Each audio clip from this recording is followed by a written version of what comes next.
I was watching Tom Bilyeu's interview with Richard Reeves. Me and Mike were supposed to go to fucking Tom like as far back as like April of this year. We still wait Tom. At the end, they asked the question, why can't the left give a positive vision for masculinity instead of saying how men are bad? Curious to get your thoughts. What was this? Why can't the left give a positive vision of masculinity instead of saying, okay, well, the reason why is because they're afraid that if they do that, they are betraying the female vote. The female vote. Well, female voting for sure, but the gynocentric social order. They can't think in any other terms. That's why I have a problem with Scott Galloway. That's why I have a problem with Richard Reeves. If their analysis is spot on. Like they're analyzing the problem, and I think that's even more telling right now than the fact that they have no solutions, right? The fact that the left, like the leftists, even wokesies, right? They can't ignore the fact that there are fucking issues that men have right now. They can't, and you know why they can't ignore this? And I just wrote, if you haven't seen it yet, I think, this is just me glossing myself, right? I just did a Substack based on exactly this topic. I just put it out a day ago. And the fact is that they want a kind of masculinity that is controllable. That's why. So they can't ignore the fact that men are going through these issues. They can't ignore the fact that women can't find economically eligible bachelors. There's just not enough of them, because look how badass we are now, girls, and we're in strong, independent women, and we've become the men that we wanted to marry, but we still biologically, evolutionarily, and instinctually want to fuck a guy and want to have babies with men, and they want to have a family with that guy to the point where they'll have sperm donors from Denmark and 1,000 kids guy, right? That seems like a lot. In what other era is that a logical option? Well, this era. Why? Because men are going through these issues right now that even the left cannot ignore anymore. That's why Richard Reeves is on the committee for like boys and men for Joe Biden's like administration or whatever they promoted him to be. I don't know, but they know the problems. They'll quote them. They'll say, well, we need more men in education. We got to get more guys. We have to make education. We have to make college degrees something more attractive to men. They need men to man up. They're saying the same thing that conservatives have been saying for forever. Men, you need to take more responsibility and man up, because they don't know anything else. They haven't been doing this nearly as long as I have, and they haven't been doing it nearly as long as the manosphere or the red pill's been around for goddamn sure. But they can't ignore the problems anymore. Their solutions suck. And by the way, so do conservatives. Their solutions suck too. Because it's like a one size fits all. They see the problems, but they don't want to. There's no creative solutions. They can't wrap their heads around the fact that it's a zero sum fucking game.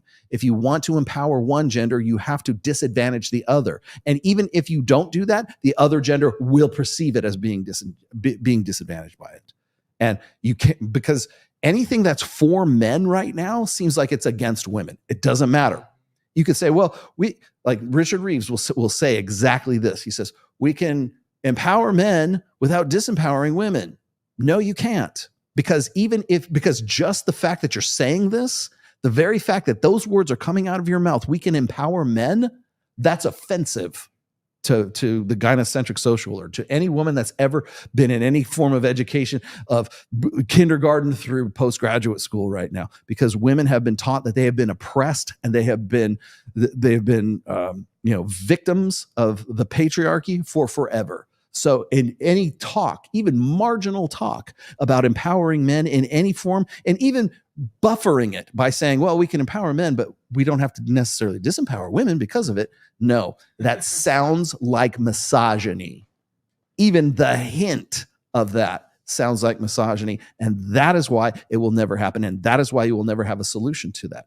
I'm going to answer that question for you, because apparently Richard Reeves doesn't have an adequate one for Tom Bilyeu. I'll tell you right now, it will never fucking happen. You're good at diagnosing the problem, just like anybody else is. I'm pretty good at it too. I think my solutions are a whole lot better than his, but my solutions accept that it is a zero-sum game. His is not. Same thing with Scott Galloway. Scott Galloway will cry a fucking bloody river about how guys have to man up, and guys that we got to get men on the stick, man. You know, when I was their age, I had a job, and it doesn't matter about your passions. Just find something that's 90% successful and just be a good, honest Delta male. That's his fucking solution. That's his solution. Give up on your dreams and just fucking go find some job in fabrication, or like be a steel worker, or go be a welder or some shit like that. That's his solution. Go ahead, guys. Just like cookie cutter, one fucking size fits all, right, Scott? No, fuck off. You're not going to solve those problems. You're not going to solve those problems until you accept the fact that if you're going to empower one gender, you're going to have to disempower or disadvantage the other gender. And even if you could find some way to make it equitable, the other gender, the women are still going to think that they're being disadvantaged because it's specifically for men. You can have that's why we don't have male spaces anymore, because women get into those spaces. They go, it's not fair that Augusta Golf Club is all for men. Okay, well, let's get Condoleezza Rice in here as the first female. She doesn't even play golf. Well, let's get her in here and see if let's put a green jacket on her. And now you're in the male space right now. And all that does is just dilute the fucking, the character of that particular organization, right? But we did it.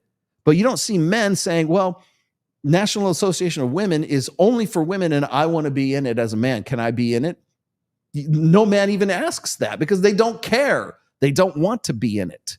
They don't want that exclusive. Women's exclusivity is exclusive to just women. Men's exclusivity has to include women. And that's the difference. That's why you will not have that solution, Richard Reeves. That's why you will not have that solution, Scott Galloway. Because the girls can be a Boy Scout. Boys cannot be Girl Scouts. And if they are, you kind of look a little strange at that. You really want to be a Girl Scout, Billy? Yeah, I do.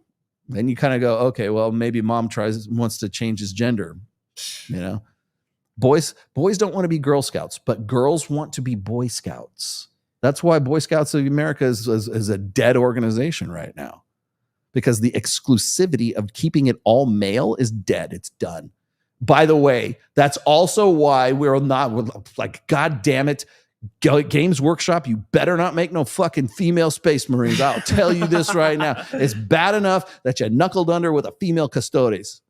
You're going to retcon this storied fucking history, this grim, dark future of the 40,000 Warhammer 40,000, right? There are no female Space Marines. That's it. The jury has fucking spoken, right? That's an all male place. It's a male space. Well, we want to have a representation in there. Well, guess what? You can be female Eldar. You can be a female fucking Slaanesh. Why are you not playing Emperor's Children? Emperor's Children, you could be whatever. You could have like 3 dicks and 3 tits, man. You just do whatever you want to for Slaanesh. Slaanesh is very pleased with that, right? Why are you not? You want to be degenerate? We have that faction for you. It's right here. Why do you gotta fuck with my Marines? Is it because of generations of special treatment? Oh, yeah. And that just brings up the social hierarchy. All it is an attempt to make the shit. It's an attempt to make. They see it as a bastion. They see it as like a castle. It's the man castle, and they have to get women inside the castle to destroy the castle from within. That's essentially what it comes down to. So it's used as a Trojan horse then. Kind of, yeah. Like, why does that? Why would it matter that there's a female Space Marine or a male Space Marine? There's black Space Marines. Yeah. There's white Space Marines. There's literal pitch black Space Marines. Yeah, if you're gonna play, yeah, exactly. If you're gonna play Salamanders, you're playing a black man for sure. And hey, I love the fucking Salamanders background too. I think they're fantastic, right? The only nice Space Marines. There are female Imperial Guards. Oh, sorry, Astra Militarum. There are, yeah. You know, it's funny. Nobody's fighting for female orcs. Yeah, right. Why? That seems like a boys' club too. Why don't you want that? Right. Or Chaos Space Marines. Well, I guess if you play Emperor's Children, then you kind of do. I bring that up because I actually do have Emperor's Children, so that's one of my factions too. But they're my heresy force. They're not modern force. I don't have I have a 30K army. I have a horse heresy army for a pre pre-heresy army, let's just say. But yeah, and why? Because women want to be in that male space. They want to invade. That's why Richard Reeves and that's why Scott Galloway are never going to find a solution to this, because that's the imperative.